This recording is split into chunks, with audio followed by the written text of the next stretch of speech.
Good afternoon, everybody. Thank you very much, Giovanni, for your kind words. Warm welcome. I'm very pleased to be here today, not only because we are at a critical juncture in terms of the unraveling of the world order that was established in 1945, but also because of the acrimonious nature of international relations and the emergence of new blocs. There is a specific need to focus on the special relationship, long-standing relationship between Europe and Africa. So thank you again for this kind invitation. The way in which we're going to conduct it is a healthy exchange of intellectual capital. And what I'm trying to do maybe to entertain you on a few ideas. There will be a framework put on the white or the blackboard in a few minutes that will help you to actually capture the essence of what we are trying to do. But since I don't want to be in competition with the framework, it's already there. Should I wait a minute? Yeah, just wait a minute so that at least you have to focus on me like a laser beam. So as I have said, it gives me great pleasure to be here today with you and to share my views and those of my think tank on a quintessentially significant relationship between Europe and Africa in this Aula Magna, the prestigious campus Luigi Einaudi, as a contribution to Region Europe 2023, the international program of your university. Before I go any further, I just wanted to let you know that I'm half blind, but the brain power is intact, so I'm not trying to be cool. This is a necessity. So for the most part, relationship between Europe and Africa have been disproportionately focusing on challenges rather than opportunities. And I'm here today at the get-go, from the get-go, at the outset of our conversation, to ask the first question: what is right in the European Union-Africa partnership? What will it take to build a deeply rooted and equal friendship to become enduring? The response to these two initial questions is of paramount importance to the démarche and the mission statement of the HCCP Global Think Tank, which was initially established to make EU-Africa relations better one step at a time as our prime raison d'etre. So establishing a fresh start, unburdened by historical missteps, is a crucial undertaking. A revamped EU-Africa relation founded on mutual strategic interests is a shared aspiration. Such a partnership must aim to rectify for us first and foremost past wrongs, crafting a future brimming with both promises and devoid of superiority complex. In other words, we propose to harness the potential of this unique relationship by focusing on what it can bring to the table that can be mutually beneficial on equal footing, and take advantage of the numerous opportunities offered by the current world order rather than disproportionately and single-handedly focusing on bones of contentions, challenges, and divides. Moreover, everywhere you look, opportunities abound for the healthy implementation of innovative and soft power strategies in advancing the Euro-Africa partnership. Today, this lecture, in the context, as I have said, of this international program and its role in the world, will focus on Africa and European cooperation and partnership in a rapidly challenging international geopolitical landscape in which, for the first time, Europe is no longer the only determinant political hegemon dictating its will to the world as a result, of course, of strategic competition with rising power, geopolitical competition, challenges posed by rival actors, and the seemingly apparent inability of European policymakers to devise an effective response to the gradual erosion and waning of its influence on the world stage. At the heart of it, all is in the inability of external actors to perceive Africa as a center of autonomous, independent decision-making with an unquenchable thirst for freedom from want and freedom from fear, which are the two main aspects of what we call human security: freedom from fear, freedom from want. So there is this quintessential inability to consider Africa as an autonomous center of decision-making other than being under the influence of rival hegemon. And I think that's the first misperception that actually undermine the rising and growing influence and willingness in Africa to ascend from the menu to a seat at the dinner table. For those who are ladies in the room, do you know that when 2 or 3 of your girlfriends go for dinner without you, you're probably on the menu. So in order to actually be aware of what's happening, Africa has been asking for a seat at the Security Council. After all, 54 countries in Africa. Africa has just been admitted at the G20, at the African Union at least. But there has been this democracy deficit and representations in some of the most prominent global fora. So there is this Africa growing autonomy, which is viewed as a direct attack against Western interests, masterminded by rival actors such as China, Turkey, and Russia. Indeed, there is also in Africa what we call a rising fatigue with the summit fest, to which most of Africa pressing issues have been subjected to. There have been summit galore. So you have Europe, Africa, China, Africa, Turkey, Africa. I think very soon we're going to have Luigi Awenodi Africa Summit. And I think that there is even an Italy-Africa Summit which is to take place in Rome in November, if I recall. So once again, head of states and government will flock to an Italy-Africa Summit in November, which seeks to bolster all-round cooperation. While this demonstrates the rising interest in Africa, this is, in my view, unhealthy and unsustainable unless followed by tangible, concrete actions on the ground, palpable in the daily lives of the many downtrodden in Africa that have never seen the trickle-down benefit of these gatherings. After thoroughly reviewing them, this summit, one can only conclude that lessons have yet to be understood and the outcomes are seldom systematized.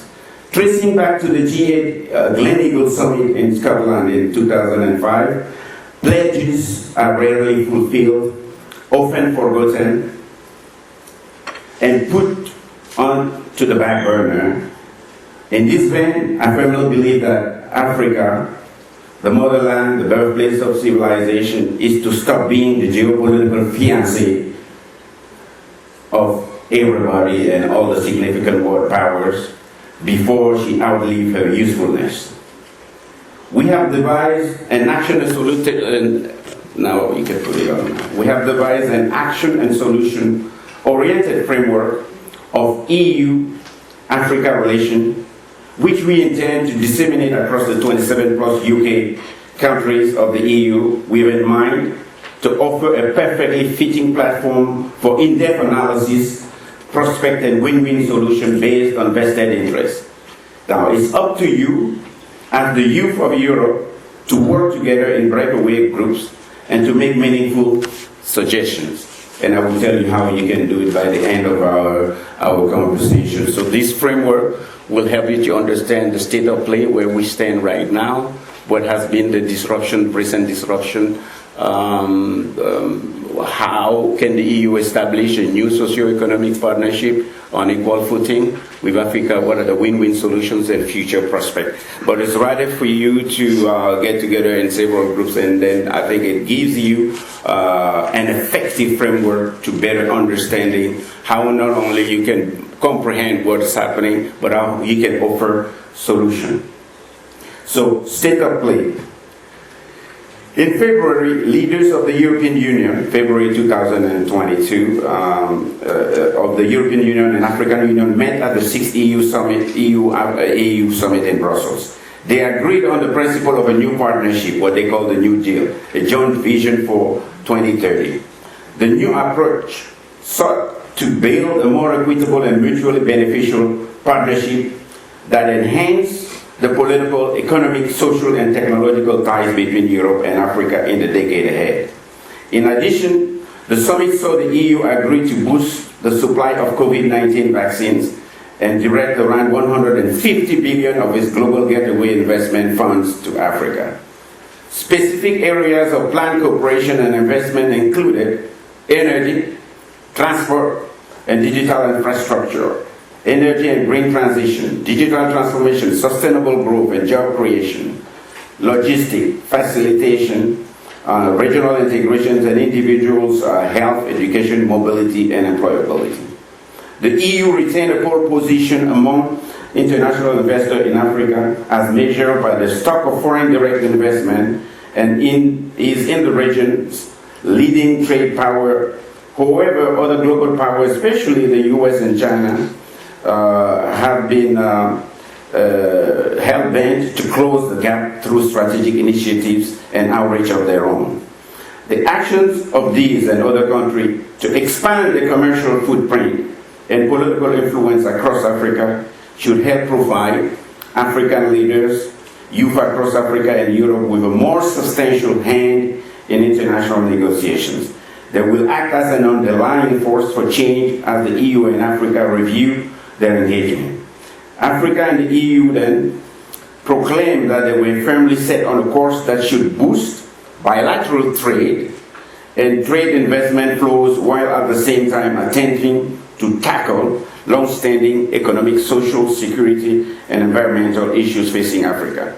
So by 2030, Africa will likely have a more balanced portfolio on external trade and investment partners, enjoy greater integration into global and regional value chains, boast more interconnected and prosperous economic centers, and have a more entrenched democratic principles and transparent governance, at least it's so. However, the region will still have to work very hard and need the help of external stakeholders to tackle the persistence of complex issues of high poverty rates, insufficient investment in healthcare and education services, infrastructure gaps, especially power and water services, environmental issues and the impact of climate change and the lingering threat of conflict, insecurity, and more recently a pandemic of coup d'etat. The renewal of the Euro-African partnership. So Africa, for its part, is ready for a fresh start. That needs a total unapologetic review of past misdeeds, right the wrongs, and set a bright new future with Europe. Europe, for its part, needs friends, as ever, in the emerging, competitive and contentious geopolitical landscape. The crisis in Ukraine has shed new light on its dependency on Russian gas and oil and unveiled a layered cake of vulnerabilities in various strategic sectors. The looming energy crunch as the new Cold War sinks in warrants the diversification of its energy sources. Strengthening the new partnership between Africa and Europe, therefore, is of paramount strategic relevance for both continents. However, on this positive picture, less than 1 week following the reaffirmation last year of the new EU-Africa partnership in Brussels in February 18, its longevity, solidity, and foundational underpinnings were already being tested and shaken by the war in Ukraine. Indeed, following the New Deal, the appalling treatment of African immigrants fleeing war in Ukraine, horrifying brutal scenes, and of blatant racism in Ukraine, Poland, and a host of Eastern European countries, and the differential treatment applied to African refugees coming from Ukraine have disgusted Africans of all walks of life. The egregious violations of fundamental laws of humanity have been met by a lackadaisical reaction of European leaders, including Charles Michel, President of the Council of the European Union, who resorted on French TV to flimsy excuses and tone-deaf alibis, as well as the President of the Commission, Madame von der Leyen, who openly vowed to punish sovereign African nations for their votes at the UN General Assembly. This was one of the most bizarre post-agreement expression of support to the New Deal, where everybody was going to kiss each other, and then would need some clarifications and serene implementation for the serene implementation of the strategic objective defined by the new partnership. And to understand the subsequent vote of African states at the UN, one should really focus on the reactions across Africa on the differential treatment in this war. This was a question of the laws of humanity being actually dissected to be not only and introduce a layer cake of discrimination against a certain group of people in the midst of a raging war, but the proximity of the New Deal and the proclamations of the New Deal were really at cross purpose with the behavior that was being exhibited across Europe in the aftermath of the war. And that gives me an opportunity to talk about the lingering impact of colonization, which is a tale of unforgotten trauma. For the most part, whenever Africans bring forth the issue of colonization, it seems as a distant event, despite its traumatic impact on the collective conscience of Africans. It is something which is always overlooked. And I'd like to offer that in the backdrop of modern Africa, a persistent question arises. Why do Africans frequently reference colonization? An era that most did not directly experience, and which, in certain states, lasted no longer than the current independence. This narrative stands in contrast to other nations, equally subjected to foreign dominion, not exclusively European, yet less inclined to empathize this historical period, albeit not forgetting it. The colonial legacy remains a profound marker of identity for the continent, for the simple reason that it never ceased. It was actually followed by what they call neo-colonization. Unlike other regions, sub-Saharan Africa was not militarily defeated by colonial power, with the exception of Cameroon. Instead, the invasion of Africa wrought an immense human, cultural, religious, and economic upheaval. It disrupted society, tradition, customs, way of life, and the very essence of humanity and worldview. This trauma runs deeper and endures longer than a military defeat between states. It has resulted in the coexistence of culture and social models which neither the elites nor the general population wholly embrace.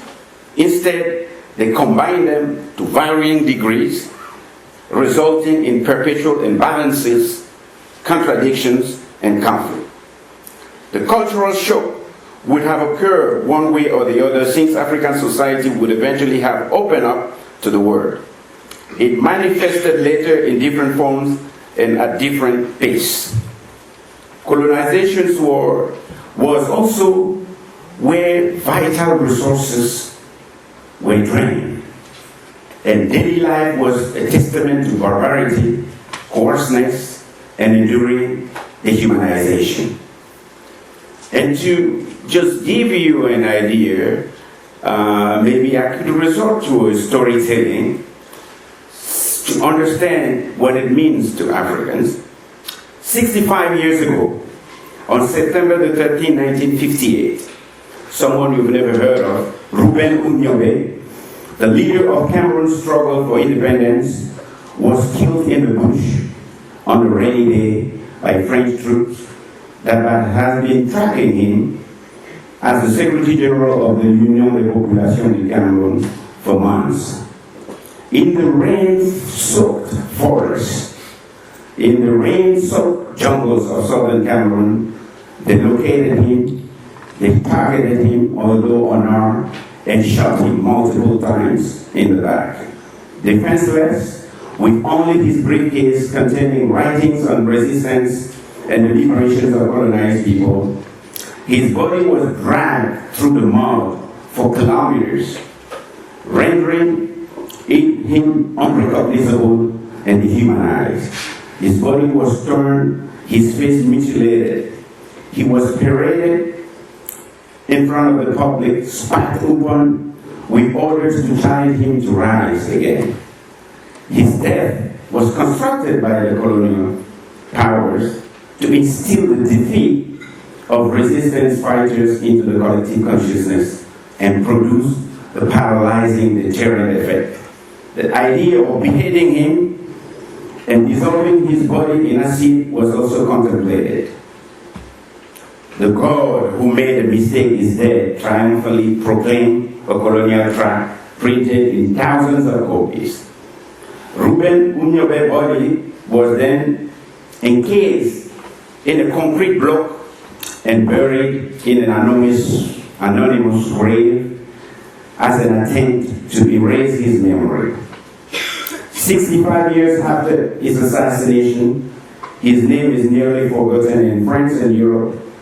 In Cameroon, however, he continues to be greatly admired. Still, this widespread admiration was long thwarted as any reference to him and his party, the UPC, was prohibited by the dictatorship that followed, with the support of the former colonial power. Any mention of him was deemed subversive and harshly repressed by multiple years, sometimes multiple decades in prison. His memory could only be preserved in clandestinity and exile.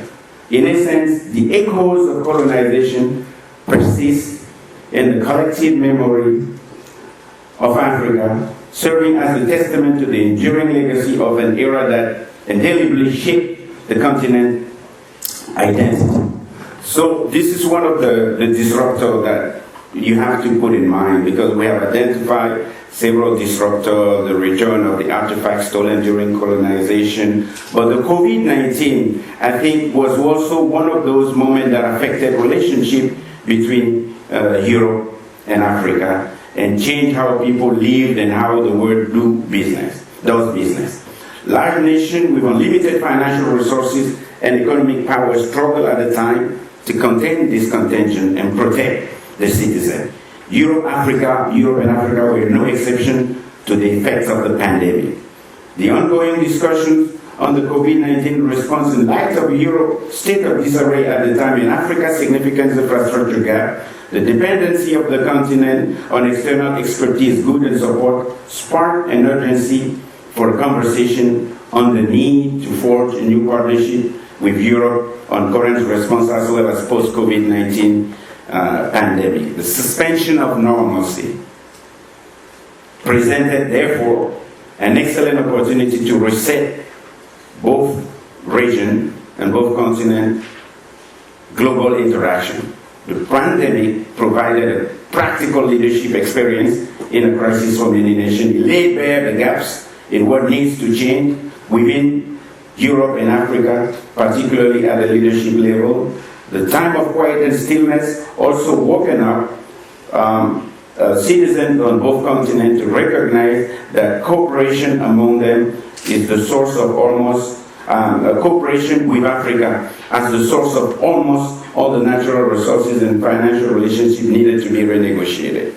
It also brought to the fore the role of followers in the leadership equation. The entitlement mentality is keen, but in these challenging times, with so much hunger, the revolution was imminent. The change forced upon us to come about through an organized approach. Either it is organized through informed conversation, such as laboratory of ideas, or we will move through a total period of anarchy with acrimonious confrontation on the fringes of our society.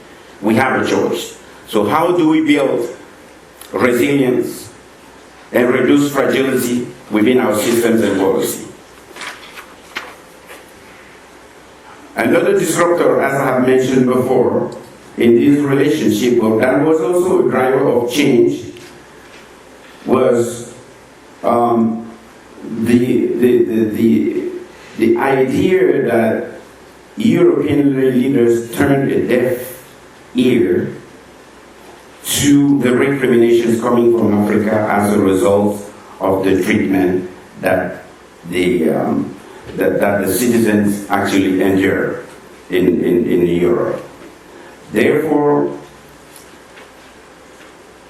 it is no surprise that one of the most interesting development in international affairs was the UN General Assembly resolution of 2 March 2022 that actually sent shockwave through Western diplomatic circle when almost half of the African states, 26, declined to support the resolution condemning Russia's aggressions against Ukraine. 1 vote against, 17 abstention, and 8 absence.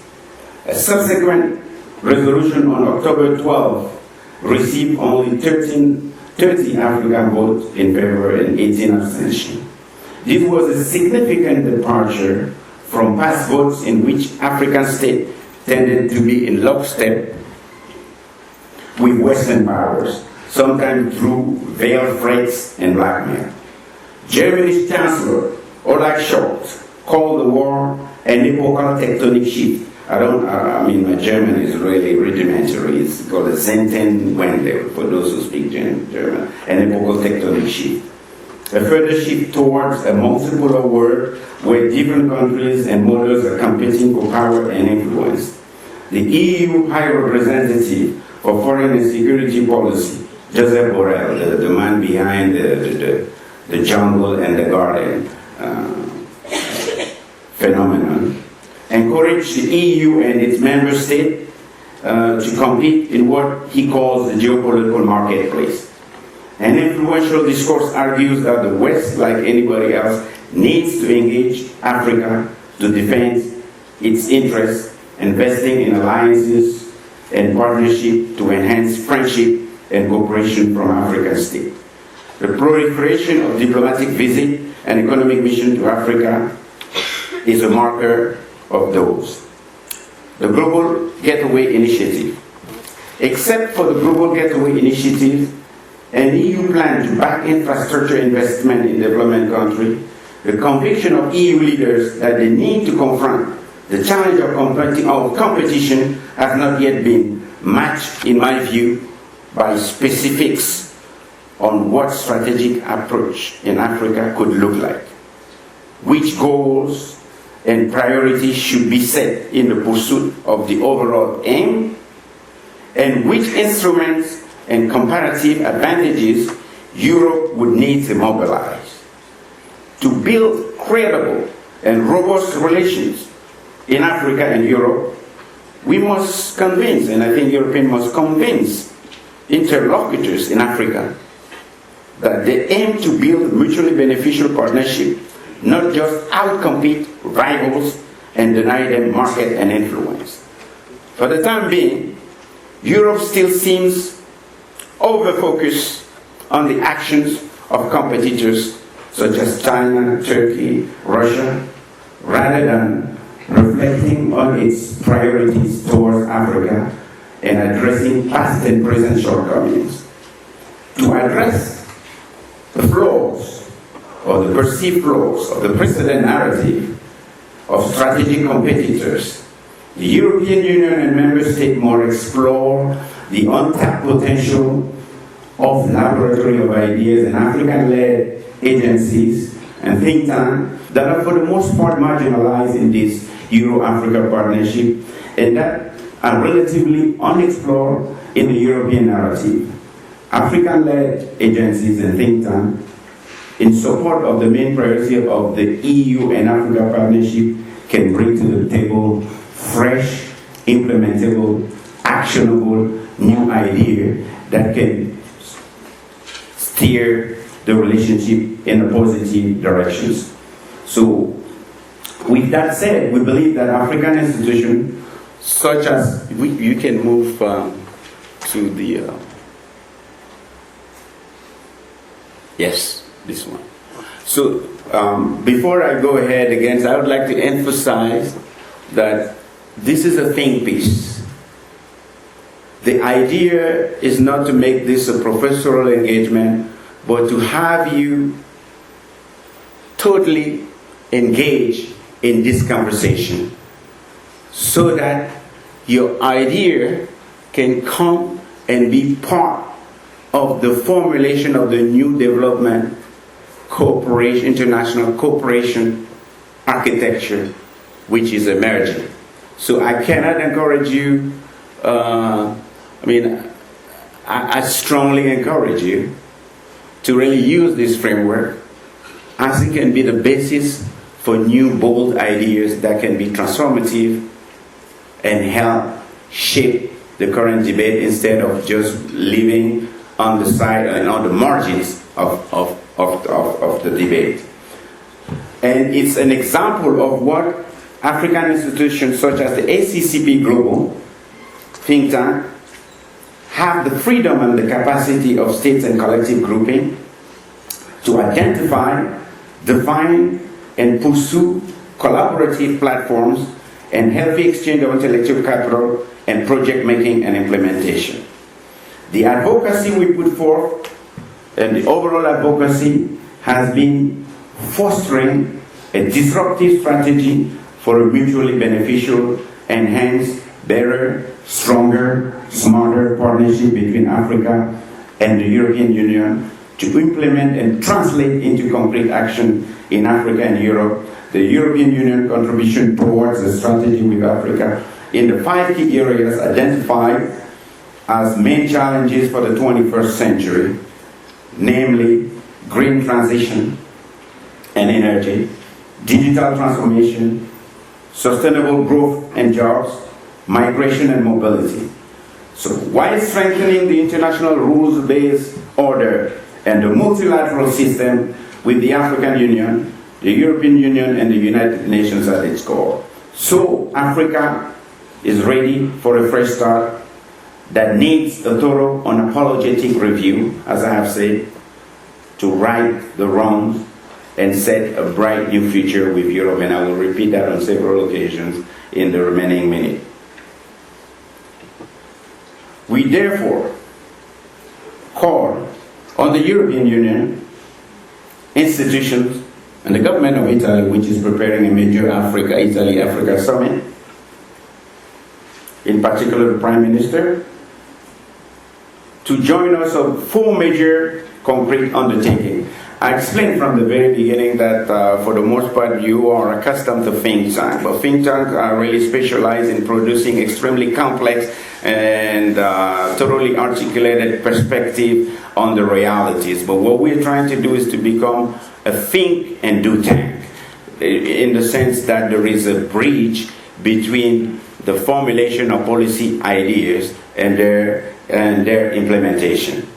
And that is why I think that we are championing 4 major ideas that I will also submit to you in the context of what you will be doing later. The first idea is that in the absence of laboratory of the idea and think tank focusing essentially on EU-Africa relations, the first proposal is to establish a House of Africa and Europe in Africa and in Europe.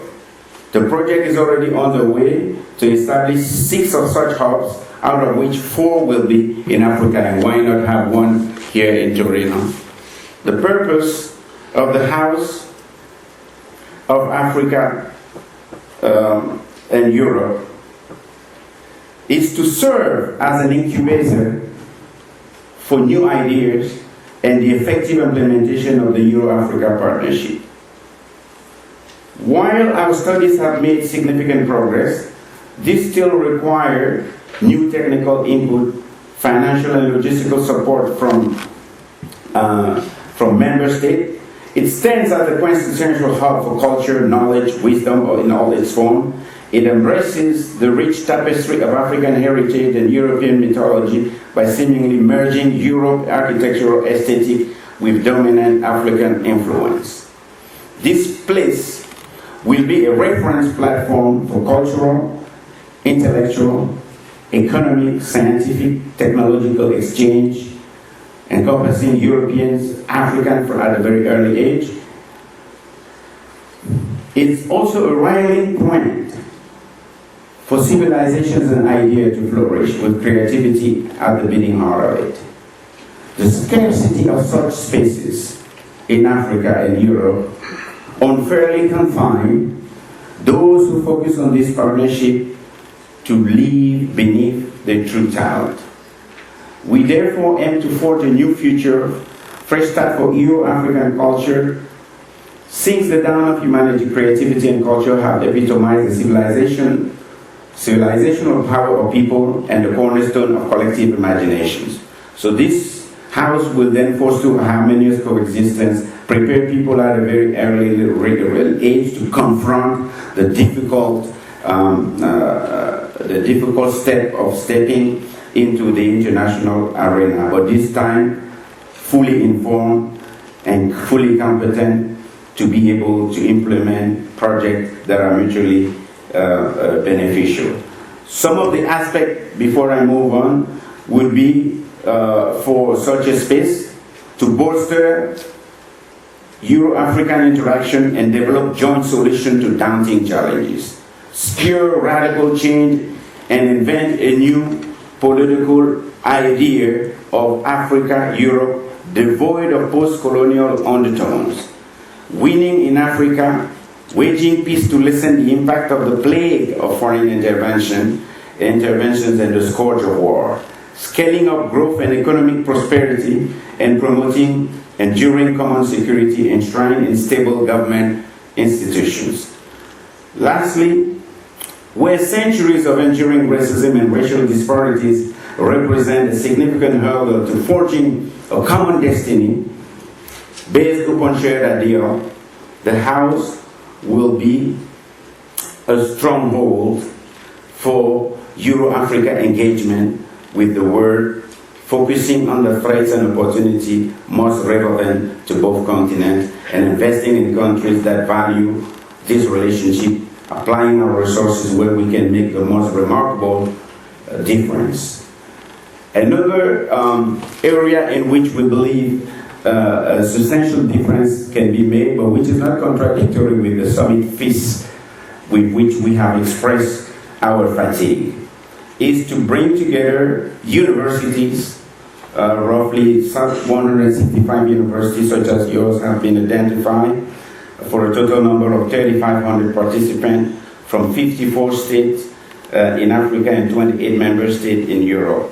That would actually meet 8 years on a rotational basis, and the event will enhance then the visibility of the EU partnership in action with financial contributions this time around from African international financial institutions interested in state national authority.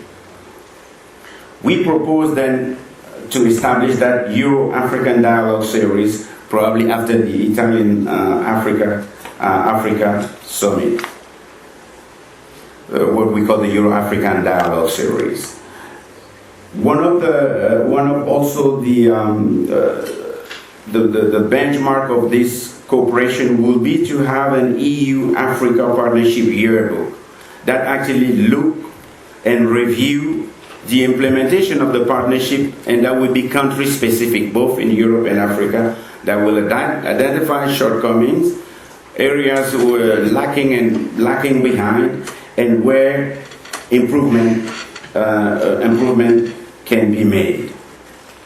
The partnership will serve as a basis for Africa to stop being at the receiving end of other people's ideas and to elaborate its own empowering Africa to the world framework and the comprehensive strategy that will redefine Africa engagement with major geopolitical blocs, mainly the EU, fostering peace, prosperity, security, scientific progress, stability, closely working with political leaders. This strategy is designed to position Africa for the future defined by growth and harmonious cooperation, marking, as I said in my preliminary remarks, the ascendance of Africa from the menu to a seat at the table. In order to implement all these projects, what we have in the Africa to the World framework, the House of Europe and Africa, the yearbook that actually review on a yearly basis the improvement that have been made in the cooperation between the two continents will be done by what we have called the TT35, which is the Young Think Tank of the HCCP, which is focusing on harnessing the potential of young minds from Africa and Europe to develop innovative and disruptive solutions to the world's most intractable problems. The Young Think Tank of the HCCP will develop then an Africa grand strategy for the world's most prominent geopolitical bloc, mainly Europe, drawing into the potential of young minds across the globe and enlisting the contribution of a sizable, significant number of youth in Europe and Africa within the context of this project. Young people are called, therefore, to be an integral component in every policy formulation that will shape Africa's relation with Europe and the engineering of a bright new future for this unique, long-standing partnership. One of the last aspects that I wanted to touch upon is the issue of reparation as an act of civilization. I've talked about, confronting the imbalances of the past. I have talked about righting the wrong, not as a way to make people feel guilty, because whenever the topic of reparation arises, people tend to fixate obsessively and compulsively on the monetary aspect to address past wrongdoings. However, I believe that this narrow focus could not be further from the truth. To foster clean and honest relations, we must confront the legacy of history. Just as you clean a wound before applying a bandage to promote healing, no injury can be adequately addressed without thorough cleansing. For Europe and Africa, the ideal approach is to view the future relationship through the lens of the Japanese art form kintsugi, which actually resurrects broken vases using gold as glue. In summary, American anthropologist Margaret Mead contributed to popularizing the insight of cultural anthropology in the US and the Western world. She once shared a profound perspective that I think will be enlightening to you on the first sign of civilization, which is not a building, which is not a Ferrari. The first sign of civilization in an ancient culture. Why her student expected her to mention hooks, earth earthenware pots, stone mills, made the response differ. She stated that the first sign of civilization in an ancient culture was a healed and mended broken femur, bone. Mead explained that a broken leg spells certain death in the animal kingdom. When you are injured, people are waiting to eat you, not to treat you. You cannot escape danger. Go to the river for a drink or search for food. You become nothing but prey for predatory beasts. No animal survives a broken leg long enough for the bone to heal. A mended bone proves that someone took the time to be with the injured. bandaged the wound, brought them to safety, and assisted in the recovery. May emphasize that helping someone in distress marks the starting point of civilization. So if we are to really forge a partnership between Europe and Africa, it will take a broken bone that has been healed. In my conclusive remarks, I would like, and I think at this point, to highlight why Euro-Africa relationship matters in a competitive geopolitical landscape, in a tumultuous geopolitical landscape fraught with perils and rivalries. That is to emphasize the real potential of Africa for a vision for prosperity and partnership. Africa must become a hub of prosperity, thereby relieving Europe from the burden of aid, whatever that is. In clearer terms, this involves inspiring public policies aimed at increasing the average lifespan of Africa, which currently lags behind the global average by 15 years. It also means reducing infant mortality rates, which are 20 times higher than in Western Europe. The aim is therefore to halt the rural exodus, the highest in the world, and promote healthy cities by curbing the proliferation of slums and the decay of infrastructure. Furthermore, making the desert a focal point for development, considering that half of African territory, which is home to half of the population, is arid. Eradicating famine permanently and ensuring access to clean water for all critical goals. To mitigate the adverse effect of climate change, a 20-year moratorium on deforestation and ecological imbalances that pose additional risks on global pandemic in Africa. So while Europe and Africa must maintain strong ties, the geopolitical importance, I would like to re-emphasize, cannot be overstated. It's challenging to even do better. So let's reiterate the rationality of African significance. Africa serves as the ecological lung of the planet, with its forests covering approximately 20% of the continent and up to 45% in Central Africa, particularly with the Congo Basin, the world's second largest forest. This has a direct impact on controlling greenhouse gases, preserving biodiversity, stabilizing soils, and ensuring water quality and flow.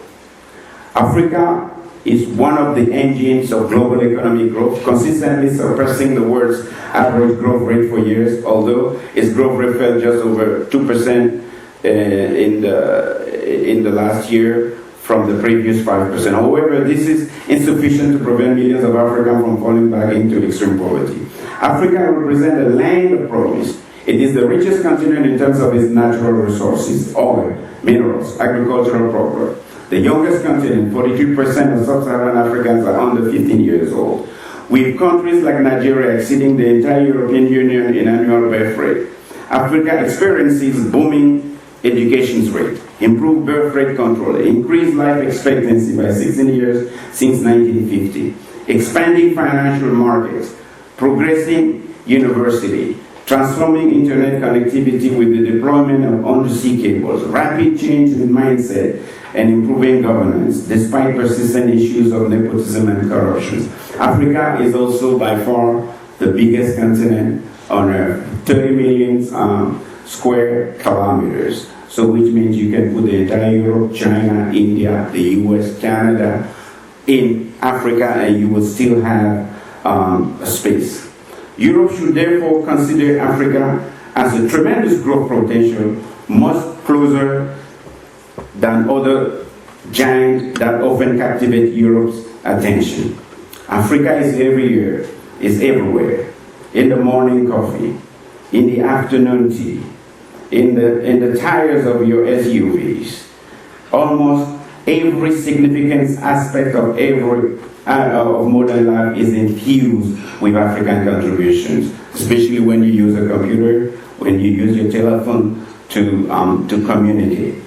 To harness this potential, Europe should establish partnership to develop natural resources within Africa instead of relinquishing them to other partners who are often united against European interests. Europe should also work towards eliminating, I don't know if you are aware of it, but that would be also one of the homework, the impact of the CFA franc, which is a colonial franc that was established in 1946 in Africa, which forces 15 countries in Africa to actually deposit 90% and probably now 50% of the currency reserves in the Bank of France.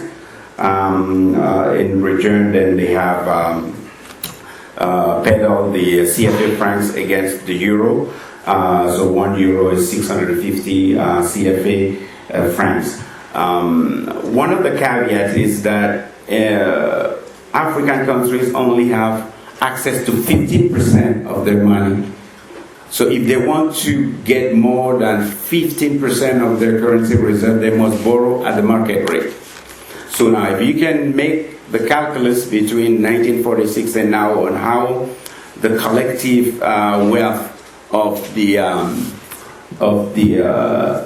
African countries have served the interests and the economic growth in France, then you understand why some people are saying that we should actually do away with official development aid. But that was just a parenthesis. Now,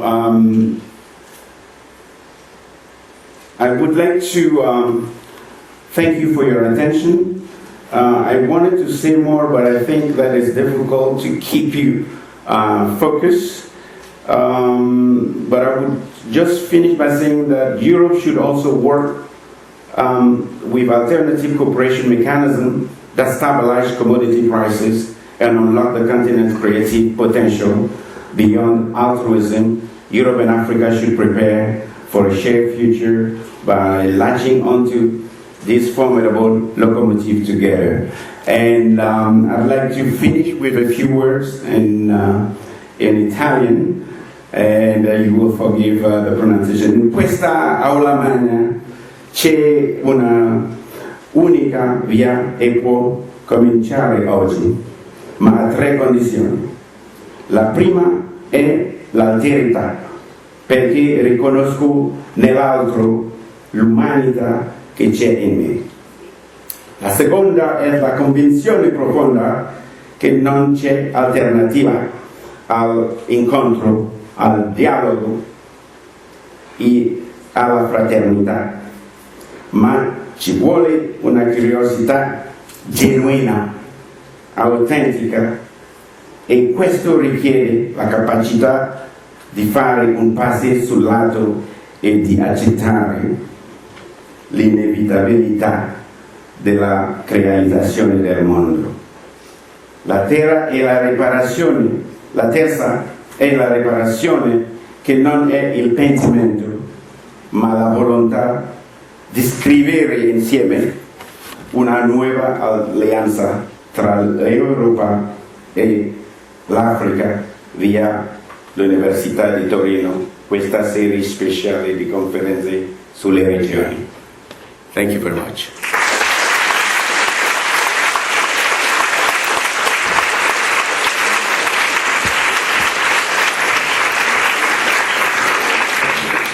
Thank you very much.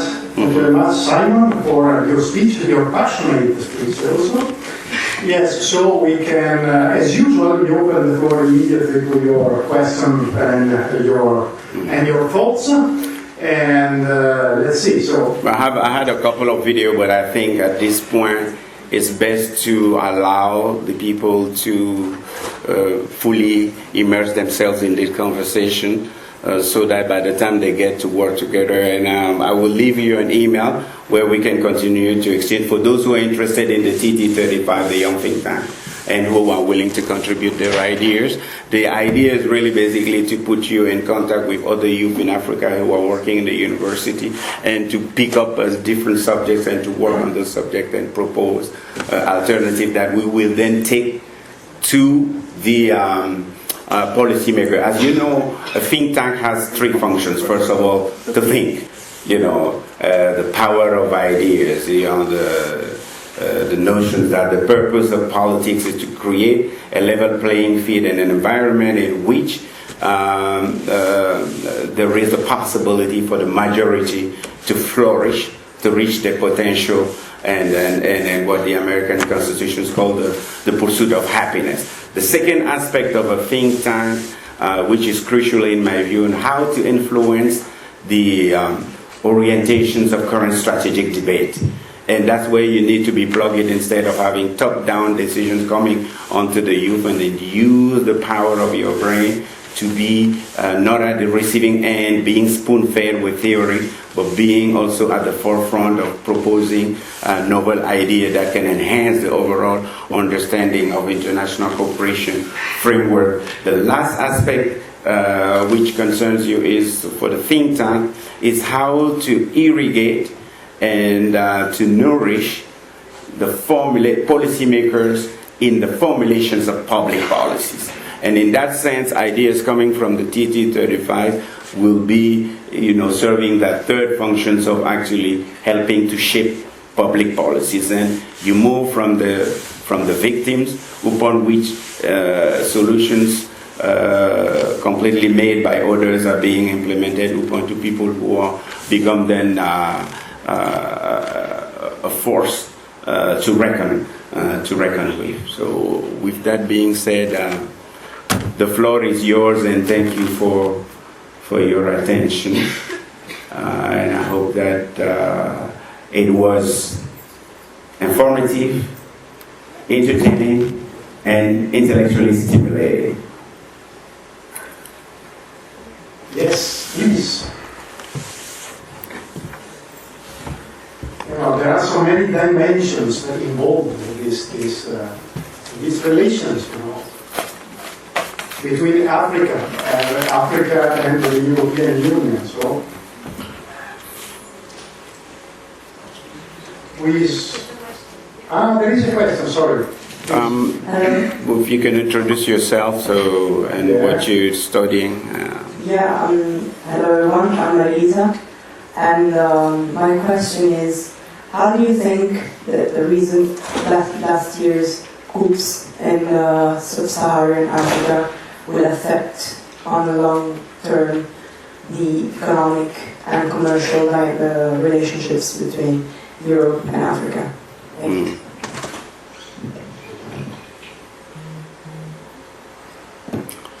Maybe we can take a couple of questions. I think you can start. Okay. All right. I think the issue of climate change, while of paramount importance, have actually faced many hurdles in Africa. The notions that people think there's been a differential appreciations of the stages of growth in Africa. Basically, the notion that Europe went through a revolution, industrial revolutions, and actually massively polluted to achieve development. And now that the continent that has less polluted is being asked at the same level to abide by extremely strict rules, is not something that is being favorably welcomed by many governments in Africa, and there's been several attempts to resist it as yet again another historical differential imbalance which is being repeated. So the idea is that the issue of climate change is not perceived in Africa with the same urgency as it's perceived in Europe, because there's still so many development needs, and Africa believes that they have a solemn right to steer the country towards a sustainable development, long-term development, while not ignoring climate change requirements, but that they should not be imposed strict rules that actually will increase the underdevelopment that has been manifesting itself since independence. I hope that I bring a clear-cut answer to you to your questions. The other issue is that most people in Africa now are focusing on their pressing issue of the day. And as I've said, there's been a fatigue with the summits which are taking place.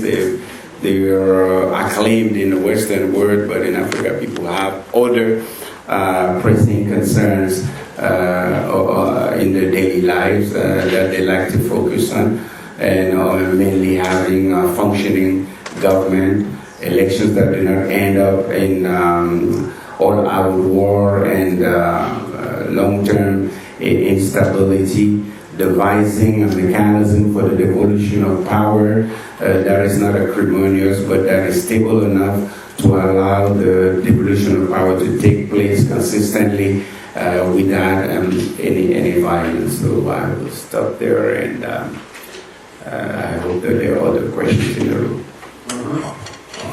Please.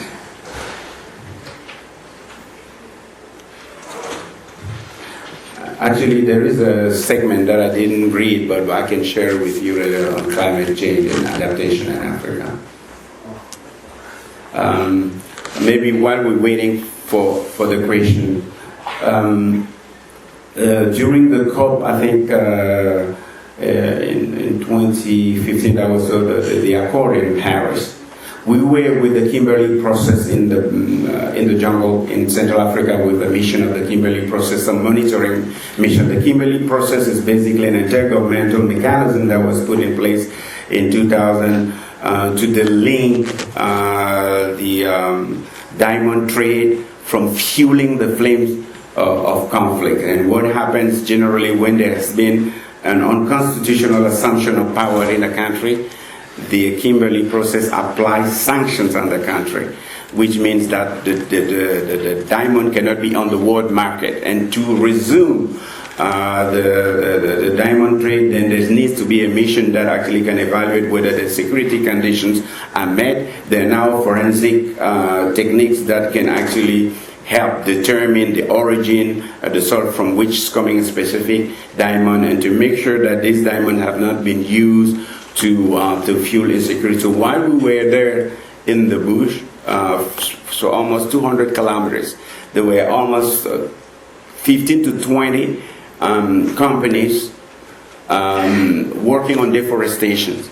And then you could see timber on kilometers upon kilometers, to the extent that the Kimberley mission said that instead of doing an inquest on diamond, they should do an inquest on timber. But while people were in a celebratory mood in Paris, what we were witnessing, the devastations on a apocalyptic scale of the forest, were in stark contradiction with the conclusions of the COP as a conference. But I was there and I could see it, and I could also see how the Secretary General Ban Ki-moon was kissing on the mouth Francois Hollande at the time. So you can see the contrast there between what can be done in celebratory mode at a conference and the reality on ground. Because they never actually stopped doing the deforestations. And I have said in my preliminary remark, this is the lung of the planet, and which is being systematically savaged by international cooperation, and that is never mentioned in any of the conferences that you're talking about. So while I'm not saying that they're all too cosmetic, but I think there's a significant grain of salt in terms of reality that needs to be injected into the deliberations of these grandiose conferences.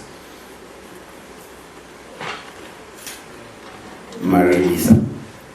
Thank you.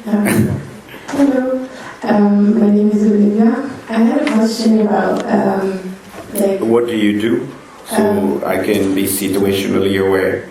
I am an Erasmus student. I study master's usually. I do European law there. Okay. Yeah. The Erasmus program is still in effect? I thought they Are you joking? I don't know. I thought they canceled it. Okay.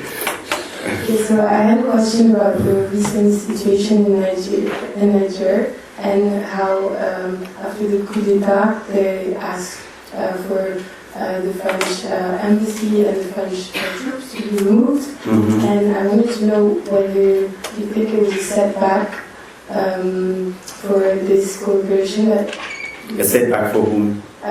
for like the growing cooperation that you want between, that we're wishing for Europe and Africa. Yeah. It was a good thing for Nigeria to actually gain back its freedom and kind of feel more empowered Mhm. to, Mhm. and, go through their own country. Mhm. Yeah, I mean, your question is right in point because there are two advantages. I was in Nigeria as chief technical advisor for UNDP when a similar coup d'etat took place in 2010. And I have just recently written an article in Le Point calling to stop the war in Nigeria. I think it's the question of post-management of coup d'etat, how it can differ from one era to the other.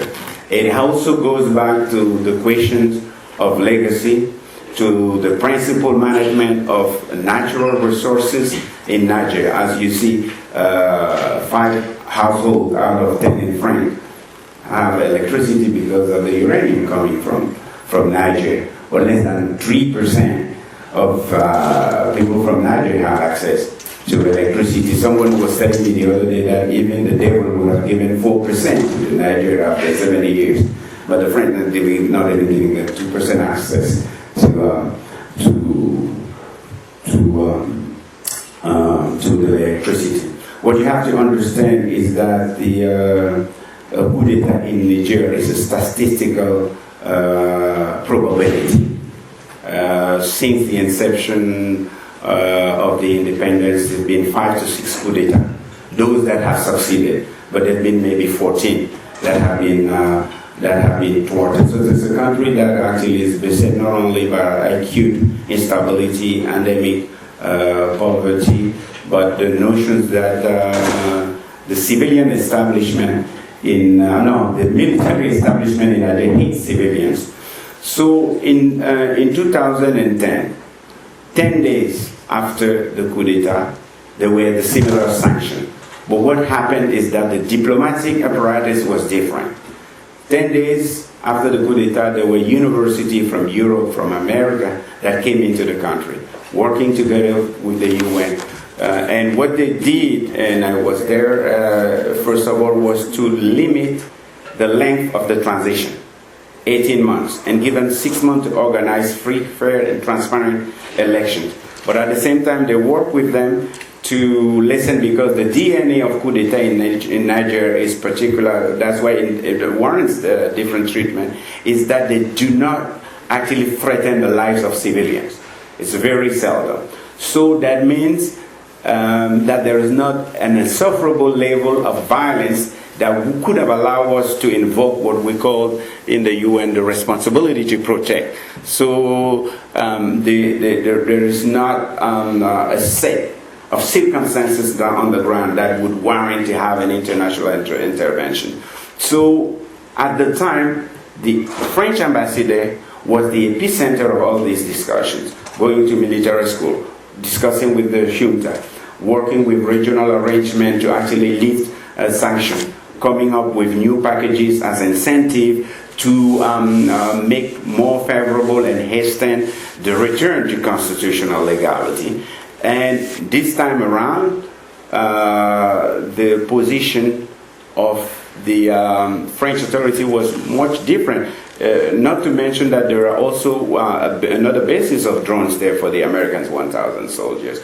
But I think that the stubborn approach by the French authorities is primarily responsible for the unraveling of relationship. First of all, there was a violation of Article 9 of the Vienna Convention, which states that once you have been declared persona non grata, you must leave the country. This is an international rule that has been established for time immemorial. So by refusing to leave, because the international community does not recognize regimes, the recognized state is not because I'm friend with you, Olivia. If you're a victim of a coup d'etat, I cannot say my friend Olivia should come back to power. So I have to deal with the subsequent authorities at the place. So I think another issue which is at the core of this acrimonious relationship is that most European governments do not send really bright people to represent them in Africa. So as a result, there is a French book which is called Arrogant comme un Français en Afrique, arrogant like a French in Africa, which has been written by, which actually highlight the grotesque behavior of some of the people who go to Africa with limited knowledge of the milieu, it's a cosmetic understanding of the social fabric, and sometimes, intellectual shortcomings, and so forth. So the way in which they are approached, they did not realize that there's been a coalescence, conversion, determined willingness to really do away with the yoke of the colonial rule, as you know, from Guinea to Mali to Niger. So the configurations, the geopolitical sub-regional, was not favorable to an improved the force with the locals. And I think that mismanagement, that lack, a deficit of understanding of the very specific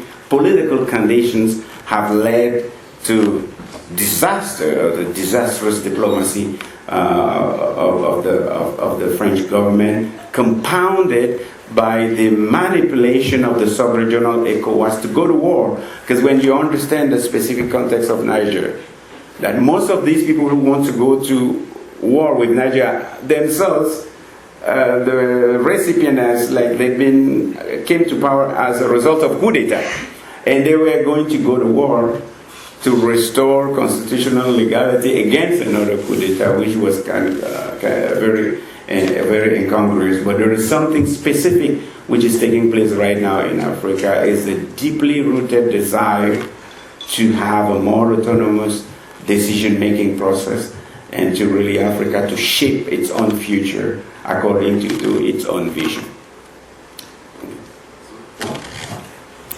But if you're a victim of a coup d'etat, I can still help.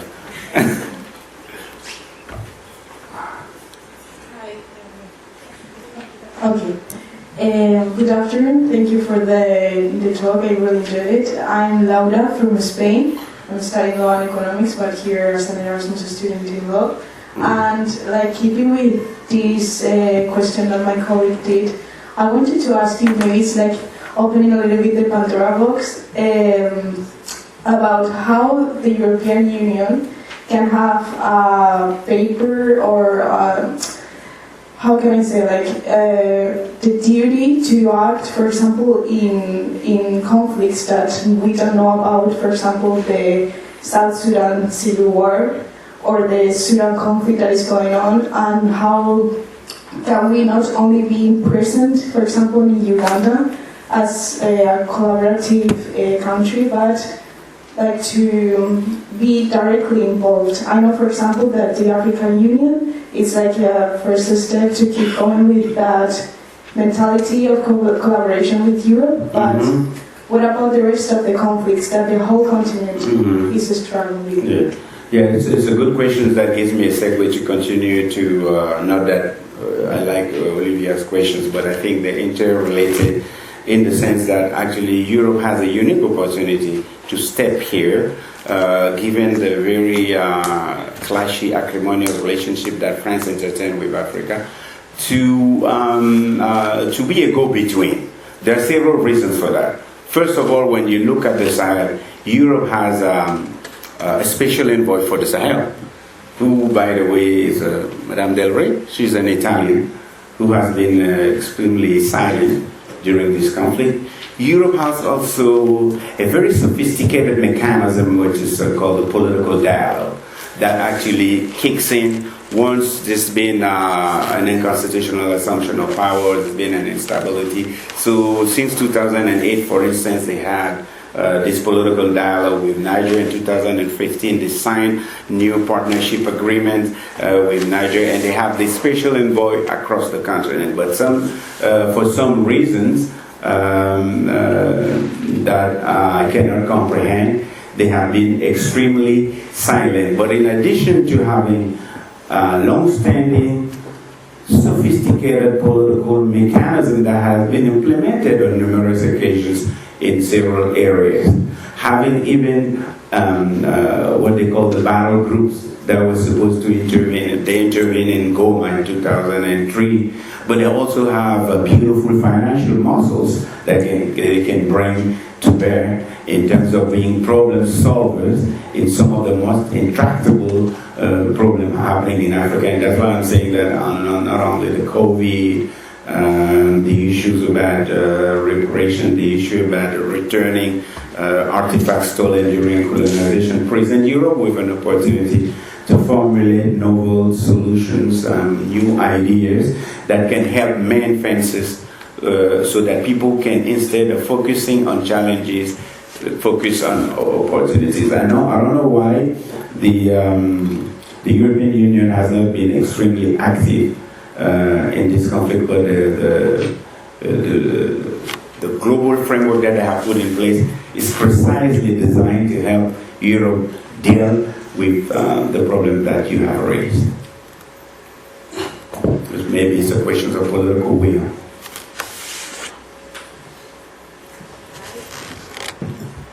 Hi, I'm Veronica. I'm from Italy. I study here Scienze Internazionali, and this may be a little controversial. I cannot. Sorry.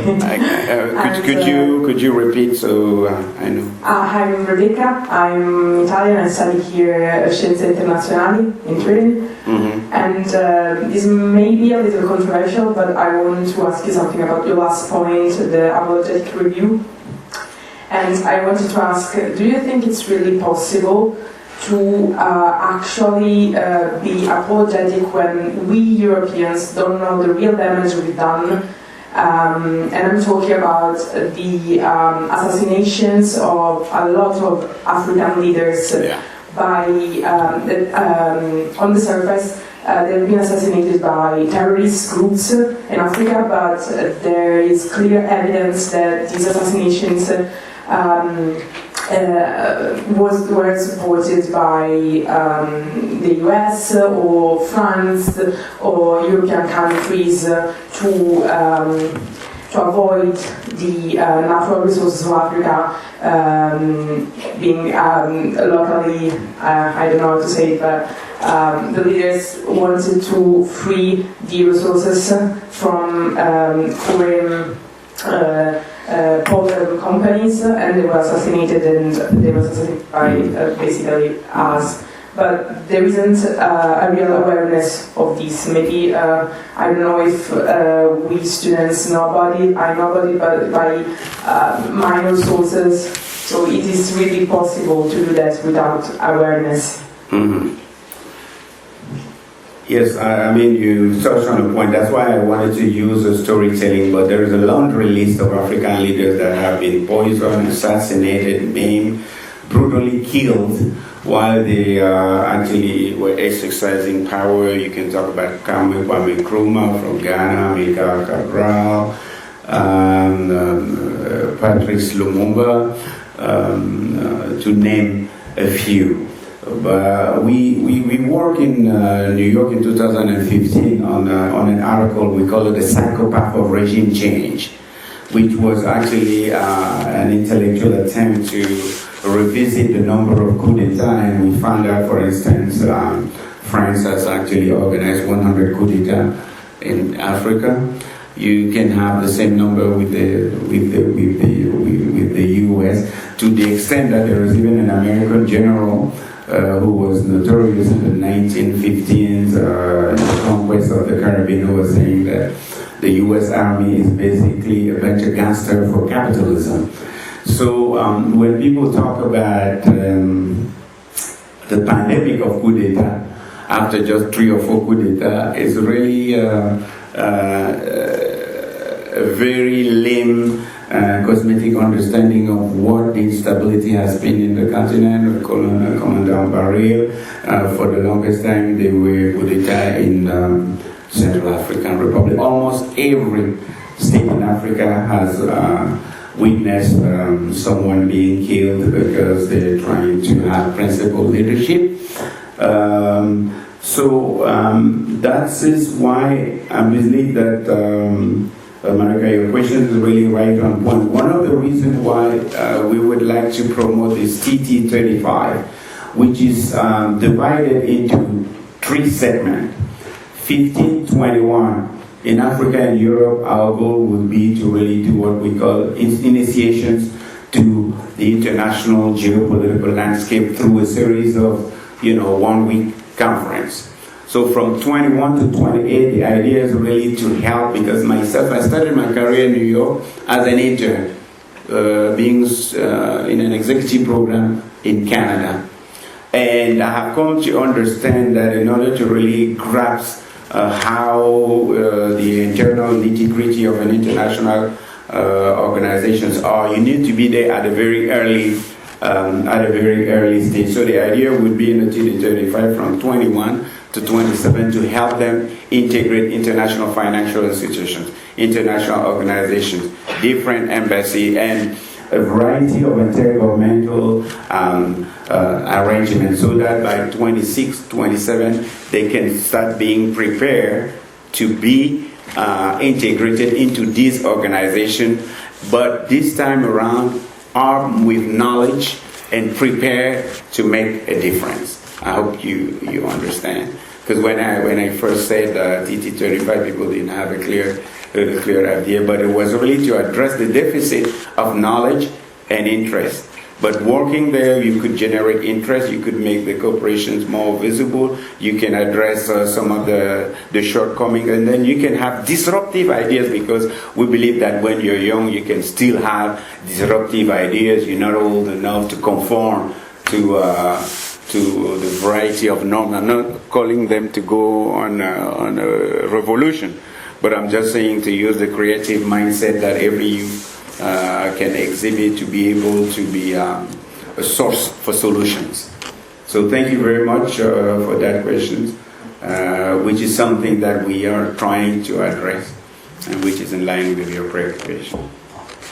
It looks like there are no men in this room or man enough to take the floor.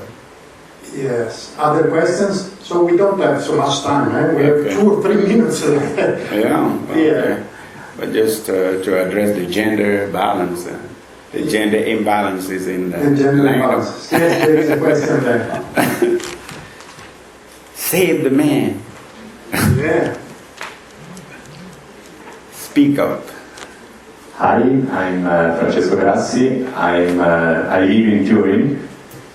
My question is, what role Italy can play in future of relation between Europe and Africa?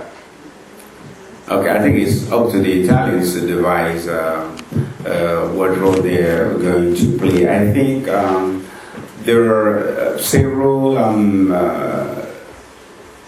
reasons which actually pleads in favor of Italy taking a more prominent role. First of all, they have this migrant crisis, which they should address. Secondly, it's one of the few European countries that was militarily defeated in Africa, which has made it shy of colonial enterprises, although they've been heavily involved in Libya. But I think that, I don't know if it's a Mediterranean touch, but Italians are by and large positively perceived throughout Africa for reasons that are unknown, maybe a little bit Africans, I don't know. But I was in Côte d'Ivoire during a coup d'etat. It was a coup d'etat attempt. So 10,000 French were being expelled from the country. It was a massive exodus. And the UN mission actually was redeployed to Ghana. So I took actually a flight from New York to London, and then from London to Ghana, and we took a chopper, a Ukrainian chopper, with no windows at all, and just a bunch of guys with machine gun. And when we arrived in Abidjan, there was this massive expulsions of French. And in the midst of that chaos, most of the people that we found was on the Red Cross, COPI, not a single Italian organization was touched or moved. So it was not a question of the color of the skin, but the Italians were able to maintain their operations on the ground, while I'm saying 10,000 French were being expelled on the country. So I think there is this issue of favorability. I don't know if it has to do with culture, but also the fact that there is a long-standing traditions of NGOs. There is also the fact that the Vatican is sometimes confused with Italy, and the large presence of the Vatican on the continent helped it to be one of the go-between. But I think that given the unraveling of the relationship with the traditional powers such as France, it's up to the it's up to the Italian authorities, especially with the upcoming summit. If they like to have some ideas, we can still propose a concrete framework for action on areas in which they can work together. We are actually preparing Peace Thursday, which is one of the flagship events that we organize around peace, then have a prominent keynote speaker talking about peace. And that one is focusing on the Sahel. And it's supposed to, in the Sahel region, it's supposed to address the nexus between humanitarianism, food crisis, and insecurity in the Sahel. And it's supposed to take place in Rome. Actually, I've met with the foreign affairs diplomats in Rome in order to prepare it. I've also discussed with Instituto Affari Internazionale. In Rome, we have discussed, and also a American organization called Sant'Egidio, that is always involved in war and peace and on the ground to track diplomacy. So there is a significant, effective role that the Italian government can play, that the private sector can also play in terms of just moving the relationship from the traditional aid and recipient to actually have meaningful exchange on technology, on culture, on architecture, on a variety of domains that are relevant to the development of Africa. But I think that will take the political will of the government, or whatever that is. But thank you. But we're ready to provide a framework for action if requested.